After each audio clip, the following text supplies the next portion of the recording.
আচ্ছা, আপনাদেরকে যদি বলি যে আমি ভীষণ হিংসুটে একটা মানুষ, আপনারা কি তা বিশ্বাস করবেন? কিন্তু সত্যি এটাই যে আমি ভীষণ হিংসুটে। আমি হিংসা কেমন করি তার একটা উদাহরণ দিই। এই যে সুন্দর গাছটা দেখছেন না? এটা কিছুদিন আগে আমাদের বেতার চত্বরেই কিন্তু ফুটেছিল।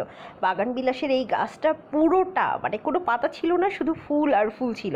দেখে আমার হিংসে গা জ্বলে পুড়ে গিয়েছিল যে এত সুন্দর গাছ এখানে কেন, আমার বারান্দার বাগান বিলাস ফুলের গাছটাই কেন এত সুন্দর করে ফুল ফোটে না।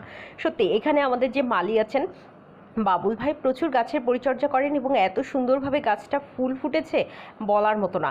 আমার বারান্দায় যে বাগানবিলাস গাছটা আছে সেটা 1.5 বছর পরিচর্যা করার পর আমি সেটা ফুলের দেখা পেয়েছিলাম। কিন্তু দেখুন, এই যে সব বাগানবিলাস গাছে কিন্তু একই রকম ফুল হয় না। এখানে যে দুটো বাগানবিলাস গাছ আমি দেখাচ্ছি এই দুটোতেও কিন্তু খুব একটা বেশি ফুল আসেনি, কিন্তু এটাতে এত চমৎকার ফুল এসেছে যে দেখে আমার হিংসায় গা জ্বলে পুড়ে যাচ্ছিল যে এত সুন্দর ফুল কিভাবে হয়। যাই হোক, অনেক ভালো লেগেছে দেখে। আর আপনাদের কেমন লাগলো অবশ্যই কমেন্ট করে জানাবেন। আর হ্যাঁ, আপনাদের কারো যদি জানা থাকে এমন কোনো টিপস যেটা ব্যবহার করলে এমন ফুল পাওয়া যাবে, সেটা অবশ্যই শেয়ার করবেন। টাটা।